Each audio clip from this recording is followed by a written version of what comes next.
Hello friends, welcome to my channel. आज हम बात करने वाले एच शेयर के बारे में।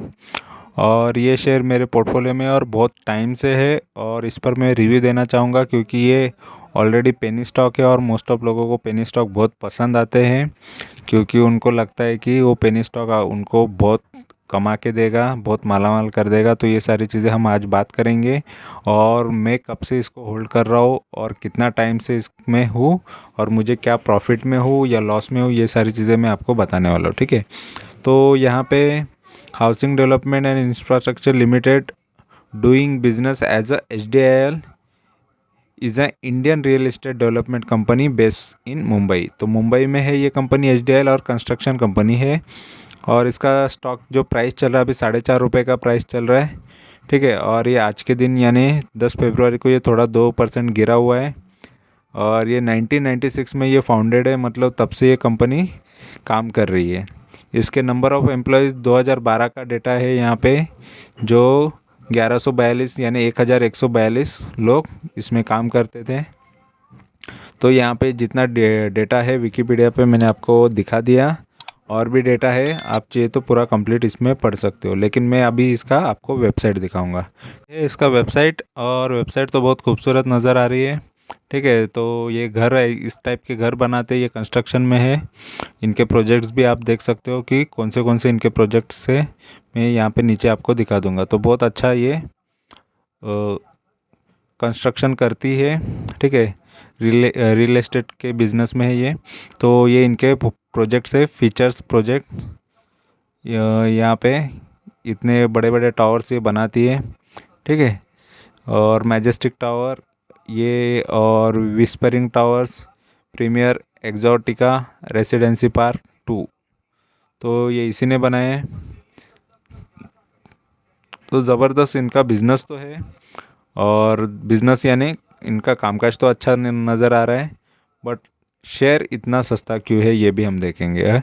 और इसमें और क्या खराबी है वो भी हम देखेंगे, या क्या अच्छा है इसके अंदर वो भी सारी चीज़ें देखेंगे। लेकिन कामकाज तो इसका, ये कंपनी का बहुत अच्छा था, क्या अच्छा भी है। और यहाँ पे कुछ लेटेस्ट न्यूज़ है।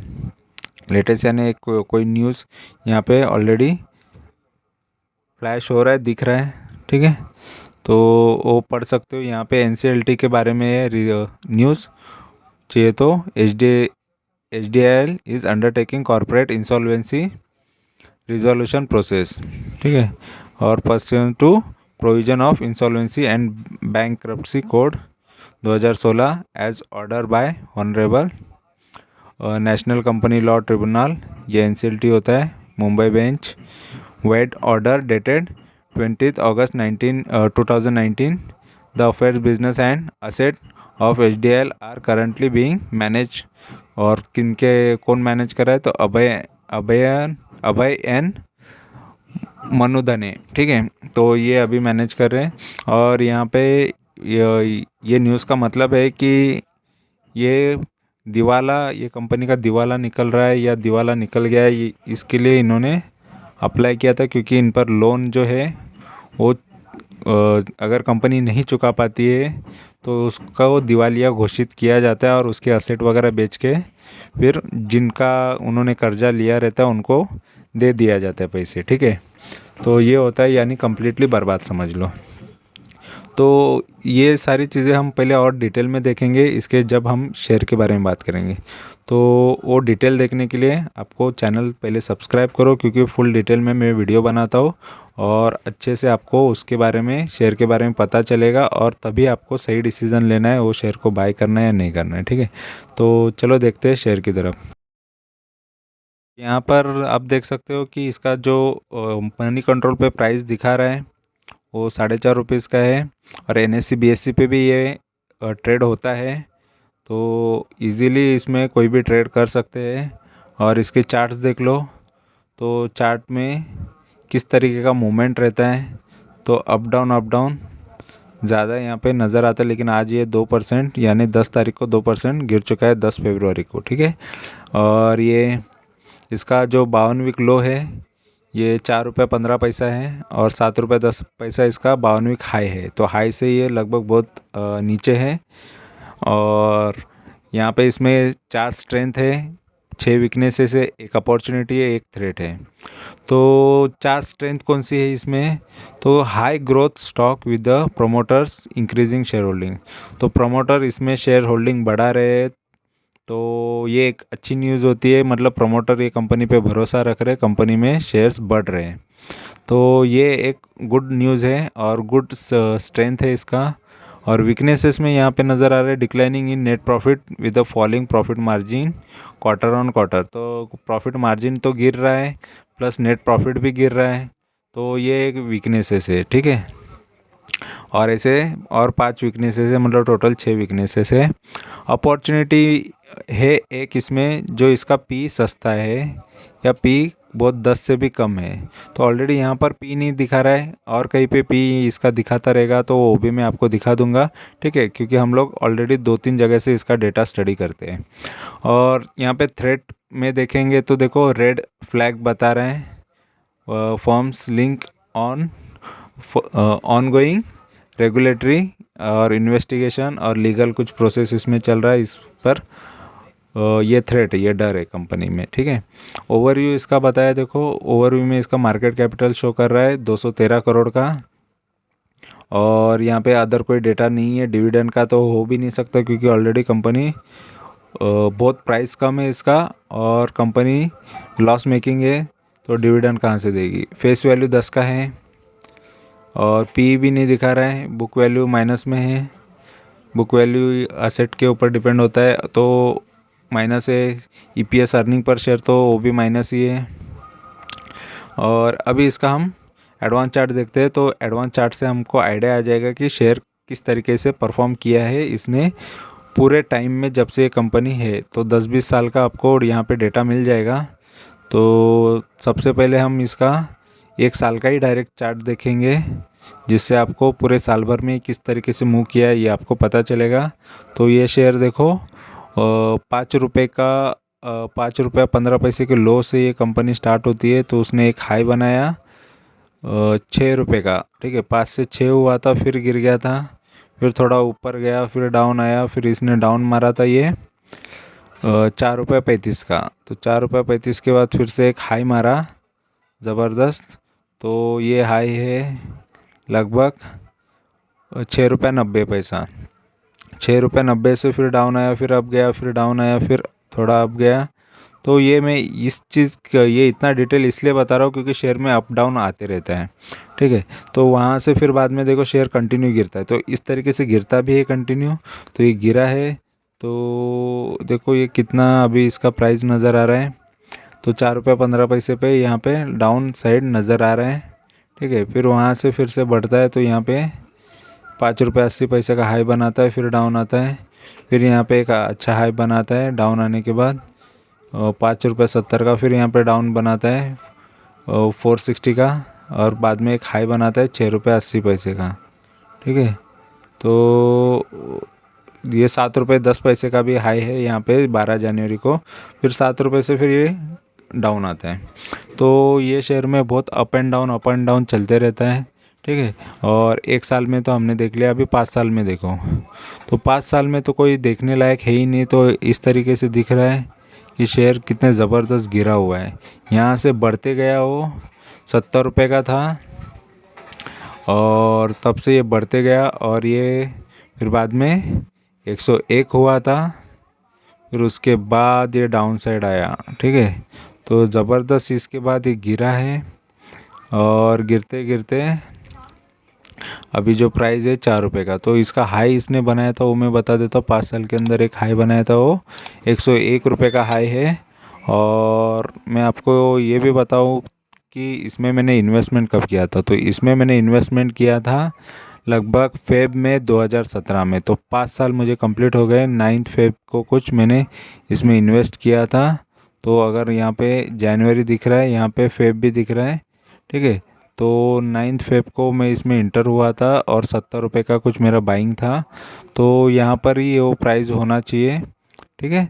तो यहाँ पे 72 का हाई दिख रहा है, तो यहीं पे आसपास मैंने यहाँ पे 9 तारीख रहेगा तो उसमें मैंने इसमें बाई किया था। तो तब से शेयर ने अच्छा खासा मूवमेंट दिया। अगर देखो 70 रुपये का शेयर अगर 100 रुपया हो जाता है तब मैंने बेचा नहीं इसको, ठीक है। तो मैंने पहले वो मेरा पोर्टफोलियो जो 5 साल से है तो उसको लॉन्ग टर्म के लिए रखा था। पहले मैं ट्रेडिंग करता था, फिर कुछ कुछ टाइम के बाद फिर लॉन्ग टर्म करने लगा, फिर उसके बाद मैं अभी स्विंग ट्रेडिंग आ गया, ठीक है। लेकिन स्विंग ट्रेडिंग ने ही मुझे सबसे ज़्यादा प्रॉफिट दिया है, और लॉन्ग टर्म वाले शेयर्स भी देते हैं, लेकिन उससे ज़्यादा स्विंग ट्रेडिंग ने मुझे दिया है, ये मैं आपको गारंटी के साथ कह सकता हूँ, ठीक है। और अभी ये शेयर में भी मैं आज भी स्विंग ट्रेडिंग ही करता हूँ, तो ये शेयर को मैं कंटिन्यू बाई करते जाता हूँ। तो उसके पीछे की वजह भी मैं बता दूंगा, ठीक है। तो अभी यहाँ पर मैंने 70 पे बाई किया था, तो आज 4 रुपये का 4.5 रुपये का प्राइस नज़र आ रहा है आपको, ठीक है।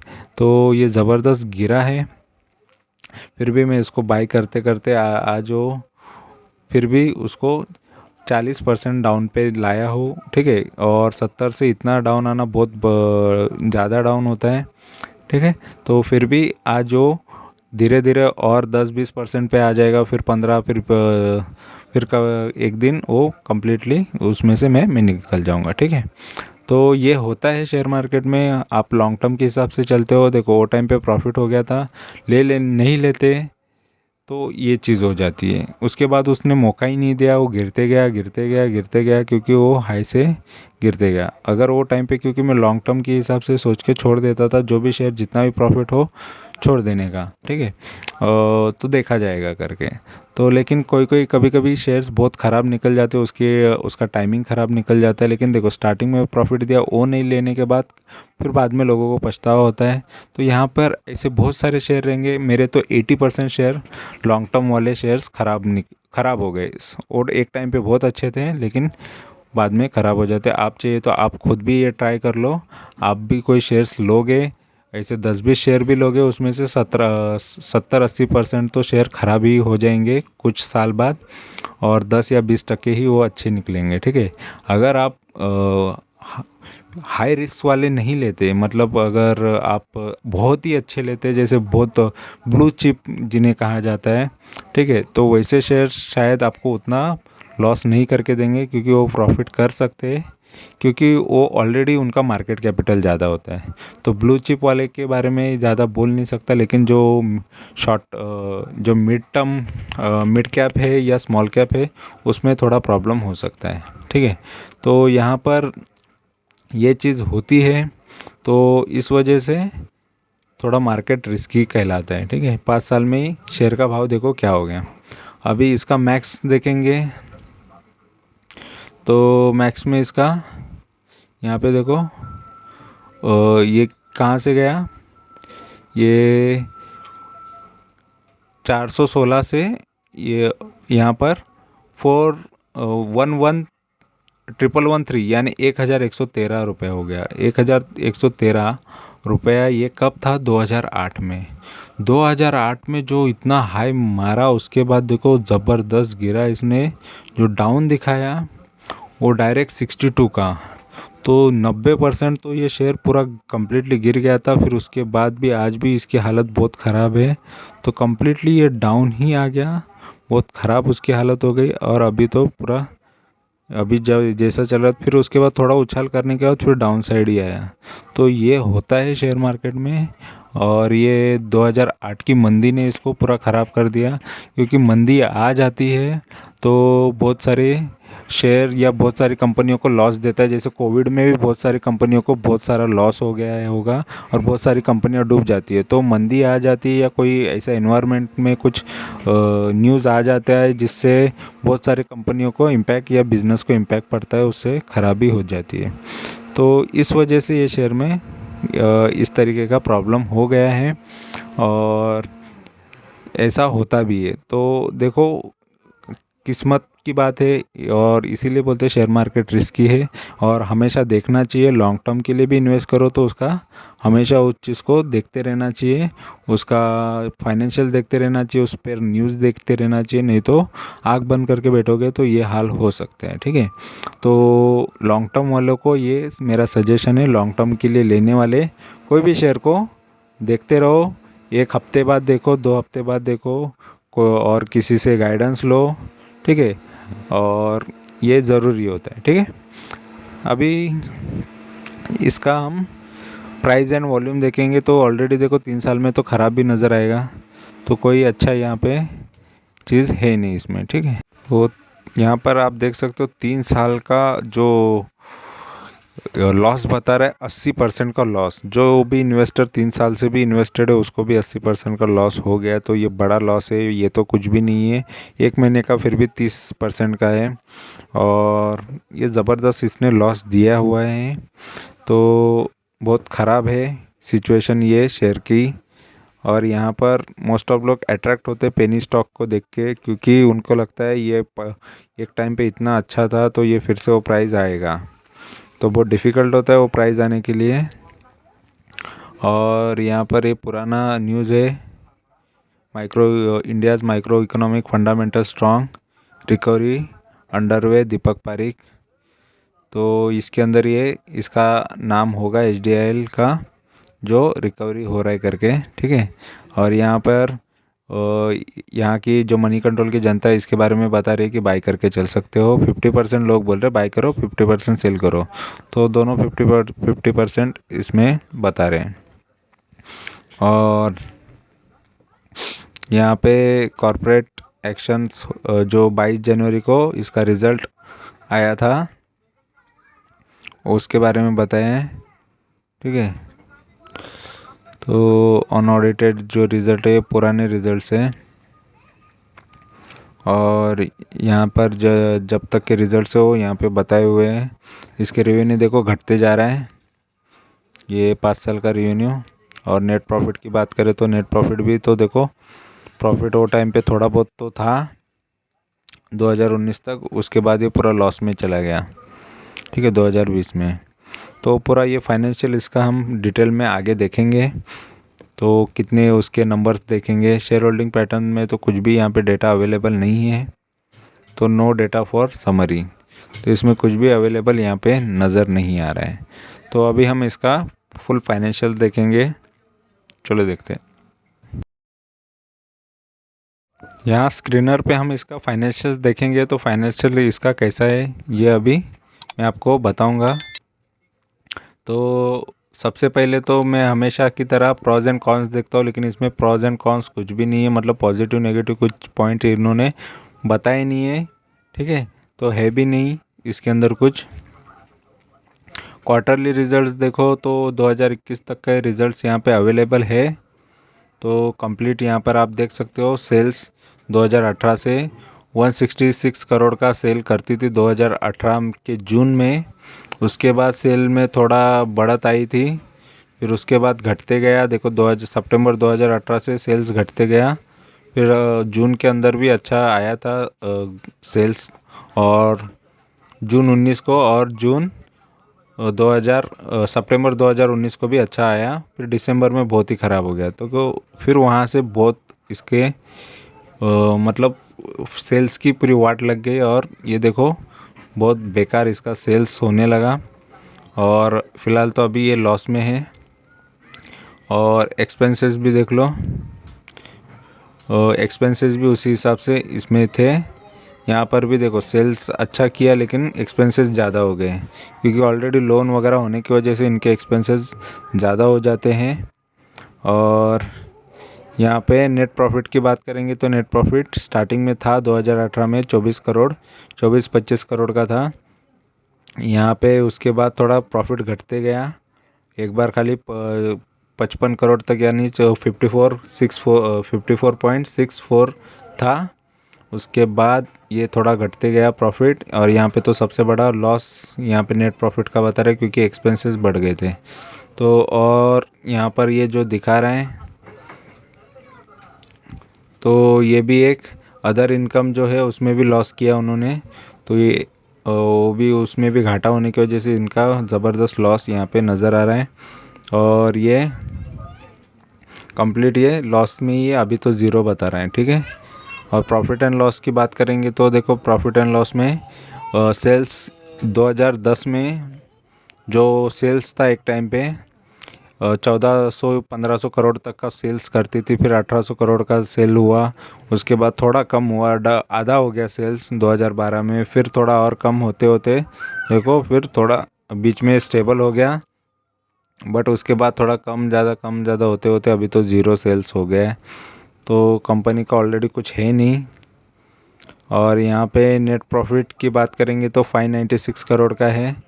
उसके बाद ये कंपनी का थोड़ा प्रॉफिट देखो अच्छा फिर बढ़ गया था, फिर कम होते होते प्रॉफिटेबिलिटी भी कम हो गई और अभी प्रॉफिट ज़ीरो है। तो प्रॉफिट है ही नहीं कुछ ये कंपनी में, ठीक है, देखने लायक। और यहाँ पे जो बैलेंस शीट में इसका बोरोइंग देख सकते कंपनी पे, लोन कितना है, कर्जा कितना है। तो 2010 में 4000 करोड़ का कर्जा था, फिर 4200 करोड़ तक का था, 3700 करोड़, 3100 करोड़, 100 करोड़, और 2400 करोड़ से अभी 2000 वही रेंज में है। तो 2481 यानी 2481 करोड़ का यहाँ पे उन पर कर्जा है। तो ये चुकाना पड़ेगा और उसके लिए बिज़नेस तो करना पड़ेगा। अगर नहीं बिज़नेस कर पाएगी तो कंपनी कहाँ से चुकाएगी। तो ये इसमें ये चीज़ ख़राब है क्योंकि लोन ये कंपनी पे बहुत हैं। और बिज़नेस होना चाहिए, सेल्स होना चाहिए, सेल्स में इम्प्रूवमेंट रहेगा तो सारी चीज़ें हो सकती है। और नेट प्रॉफिट होनी चाहिए। तो प्रॉफिट कंपनी में जब तक नहीं आएगा तब तक कंपनी ये चुका नहीं सकती, ठीक है, लोन। या फिर वो कम्प्लीटली इसका दिवालिया निकल जाएगा और इसके असेट बेच के जो भी जिन्होंने कर्जा दिया उनको वो चुकाना पड़ेगा, ठीक है। तो यहाँ पर जो भी फाइनेंशियल इसके अवेलेबल थे, डेटा जो अवेलेबल था मैंने यहाँ पे से आपको दिखा दिया है। और यहाँ पे मोस्ट ऑफ सारा डेटा यहाँ पे अवेलेबल रहता है तो स्क्रीनर पे, इस वजह से मैं यहाँ से आपको फाइनेंशियल्स बताता हूँ, ठीक है। अभी इसका मैं फाइनल कॉल देने वाला हूँ, फाइनल ओवरव्यू। तो फाइनल कॉल देखते हैं। तो यहाँ हम इसका फाइनल ओवरव्यू देखेंगे टिकर टैब पे। तो ऑलरेडी यहाँ पर चेकलिस्ट में आप देख सकते हो कंपनी का इनसफिशिएंट डेटा तो इंट्रिंसिक वैल्यू के लिए, और डेटा हो भी तो ये फ़िलहाल लेने लायक है ही नहीं क्योंकि बहुत जो प्राइस बहुत गिरा हुआ है। और आरओई और वर्सेस एफडी रेट तो ये भी ख़राबी हो गई। एफडी इससे अच्छा आप एफडी में कमा लेते हैं अगर आपका 90% या इतना परसेंट नहीं गंवाना रहता है तो। और डिविडेंड रिटर्न की बात करें तो देगा भी नहीं क्योंकि लॉस मेकिंग कंपनी है। एंट्री पॉइंट गुड बता रहे क्योंकि अभी लेके लोगे तो थोड़ा शॉर्ट टर्म में थोड़ा बहुत कमा लोगे, इनका ये कहना है। और रेड फ्लैग है कंपनी में स्टॉक इन जीएसएम लिस्ट। तो जीएसएम लिस्ट का मैंने बताया था, आप मेरे पुराने वीडियो देखोगे तो उसमें पता चलेगा क्योंकि ये अंडर सर्वाइलेंस है। सेबी के अंडर में जो रेगुलेटरी होती है वो देख रही है कि ये स्टॉक को क्यों मूव किया जा रहा है, क्योंकि कंपनी में तो सेल है नहीं, अच्छा कुछ है भी नहीं, तो इसको कौन मूव कर रहा है, क्यों इतना ये अप डाउन हो रहा है, तो सारी चीज़ें देखी जाती है। तो स्टॉक इन जीएसएम लिस्ट होता है तो थोड़ा रिस्की होता है, ये भी आप दिमाग में डाल लो, ठीक है। और यहाँ पे इसका अगर प्राइस चार्ट देखेंगे तो एक वीक का रिटर्न 11-12% का रिटर्न लॉस में है, ठीक है, नेगेटिव रिटर्न है। और ये 31% लॉस है एक महीने के अंदर। और एक साल वालों को 17-17.5% का लॉस दिया है ये कंपनी ने। और यहाँ पे 5 साल वाले को 93% का लॉस दिया है कंपनी ने, 93-94, ठीक है। और मैं ऑलरेडी 5 साल से हूँ लेकिन मेरा 70 का बाइंग था और आज मैं इसको 8 साढ़े 8 रुपये तक इसको मैं लाया। इसका जो प्राइस है तो फ़िलहाल अभी भी ये मेरे 40-50% पे है। तो 8 तक है इसका अभी भी मेरे पास शेयर, ठीक है। इतना मैंने उसको ख़रीदा है और उतना वो लाया चुका हूँ, ठीक है। आज नहीं तो कल ये शायद अगर भाग के भी वो कवर कर दे तो इसमें से मैं निकलना ही अच्छा रहेगा क्योंकि मोस्ट ऑफ मुझे प्रॉफिट लेने की आदत है। या तो कंपनी बंद हो जाए या मैं उसमें से कंपनी बंद होके ही लॉस होगा या फिर मैं प्रॉफिट में ही निकलूँ, ये मेरा, क्योंकि मैं लास्ट एंड तक उसमें कोशिश करते रहता हूँ कि प्रॉफिट ही लूँ, ठीक है। तो होता है कभी कभी ऐसे शेयर्स आ जाते हैं लेकिन वो टाइम पे मैंने लॉन्ग टर्म के हिसाब से सोचता था, इस वजह से तो कुछ शेयर हो जाते ख़राब। और ये मार्केट का रूल है, सभी शेयर चलते ऐसा नहीं होता, ठीक है। और मैक्स की बात करेंगे तो मैक्स में देखो 98-99% तो लोगों का लॉस हो गया है। 1 रुपया 25 पैसे का लो भी इसने बनाया था। कहाँ 1,000 रुपये का लॉस था, 1,000 रुपये का प्राइस था, 1,100 रुपये का प्राइस था, और बाद में लो 1 रुपया 25 का आया था। देखो इतना भी लो देखा है ये कंपनी ने, इतना ज़बरदस्त इसने डाउनसाइड दिखाया है, तो बहुत ख़राब है इसके लिए, ऐसे शेयर्स के लिए।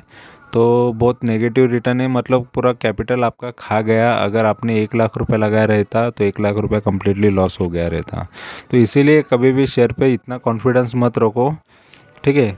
स्टार्टिंग में अगर शेयर पे ट्राई करना है तो 5,000 10,000 रुपये लगा के भी आपको ज़्यादा लॉस नहीं हो सकता, ठीक है। होगा तो उतना हो सकता है, लेकिन उसके बाद भी अगर शेयर आपको लगे कि इसमें से निकला जाना है तो आप निकल सकते हो। जब तक आपको कॉन्फिडेंस नहीं होता तब तक आप उसमें मत रहो, ठीक है। सारी चीज़ें पढ़ो, सारी चीज़ें देखो, उसके बाद ही आप डिसीज़न लो या किसी से एडवाइस लो, ठीक है।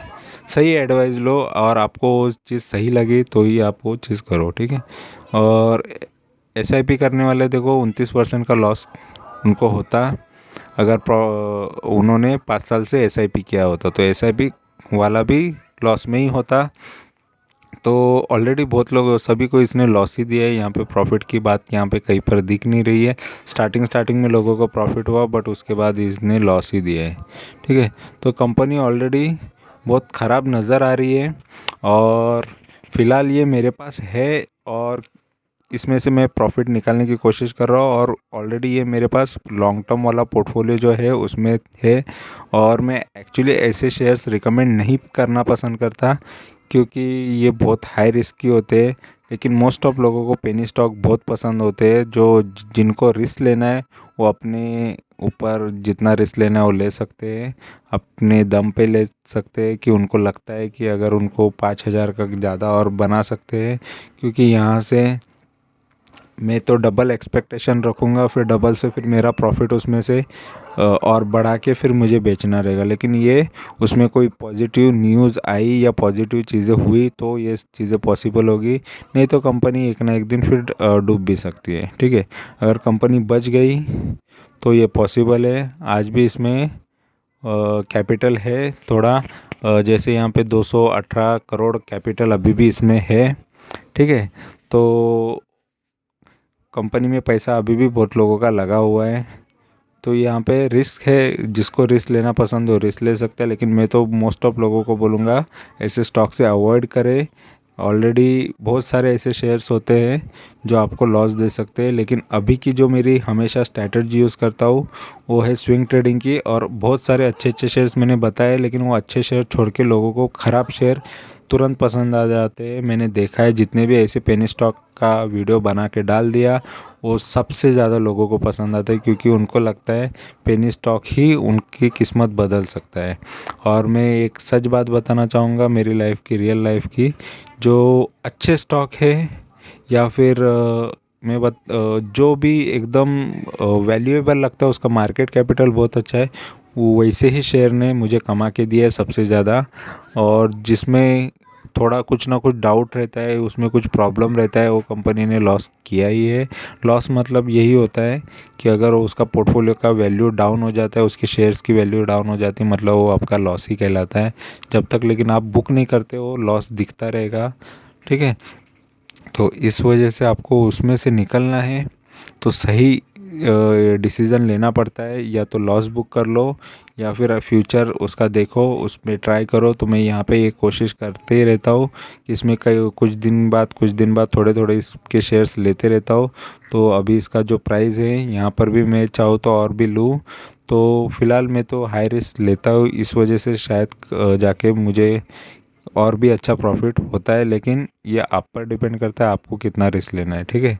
तो ऐसे है, बहुत सारे शेयर्स भी है, लेकिन फ़िलहाल अभी बहुत कम रह गए। बहुत सारे शेयर्स में मैंने प्रॉफिट लिया है, और भी मैं आपको दिखाऊंगा जिसमें अच्छे मल्टी बैगर रिटर्न भी मिले हैं। तो वो भी वीडियो लाऊंगा जिसमें वो जब मैं वो प्रॉफिट बुक करूंगा, ठीक है। क्योंकि वो बाइंग के रिकमेंडेशन के लिए नहीं है, क्योंकि ऑलरेडी उसमें प्रॉफिट हुआ है और ऑलरेडी उसमें सिर्फ बुकिंग बाकी है। प्रॉफिट बुक होने के बाद उसका वीडियो आएगा, ठीक है।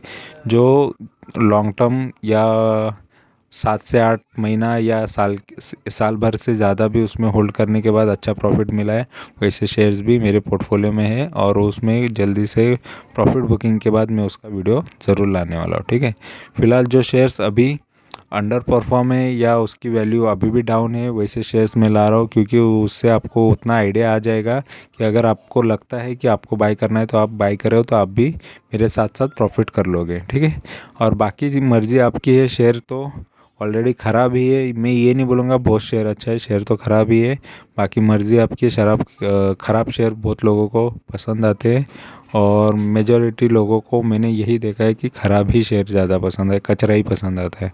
सोने से ज़्यादा उनको बोलते लोहे में, या बोल सकते हैं कि ख़राब जो लोहा रहता है उसमें वेस्ट फेंका हुआ, ठीक है, जिसको जंग लगा है वैसे चीज़ें पसंद आ जाती है, अच्छा भी चीज़ पसंद नहीं आता। ठीक है, मेटल में भी देखा है या किसी चीज़ में देखो तो इस टाइप का लोगों की सोच हो गई है और वो मैं चीज़ें चेंज नहीं कर सकता, क्योंकि जब तक वो खुद नहीं चाहते कि ये चीज़ें मानने को तैयार नहीं रहते, तब तक उनका नज़रिया बदल नहीं सकते। लेकिन मैं यही कोशिश करूँगा कि मैं मेरे प्रॉफिटेबिलिटी सामने सामने आपको दिखाऊं, क्योंकि ये जो भी वीडियो बनाता हूँ वो वीडियो रहेगा लाइफ टाइम के लिए। आगे आपको इसमें से सीखने मिलेगा कि अगर मैंने प्रॉफिट किया तो आपको सीखने मिलेगा कि हाँ प्रॉफिट होता है, अगर मैंने लॉस कर दिया, कंपनी बंद हो गई, तो आप सीख जाओगे कि नहीं लेना चाहिए ऐसे शेयर में। ठीक है, और मैंने जो अच्छे शेयर्स लिए उसमें प्रॉफिट होता है, तो आपको दिखेगा कि यार सच में प्रॉफिट होता है, तो ये ऐसे शेयर्स लेने चाहिए। ठीक है, तो बहुत सारी चीज़ें आपको पता चलेगी, तो चैनल को सब्सक्राइब करके रख सकते हो और बहुत सारी चीज़ें सीख सकते हो। तो चैनल को सब्सक्राइब करो, इससे आपको नॉलेज बढ़ेगा, इन्फॉर्मेशन बढ़ेगी। तो वीडियो अच्छा लगा है तो लाइक करो, कमेंट करो। Thank you very much for watching my video. Thank you, bye bye.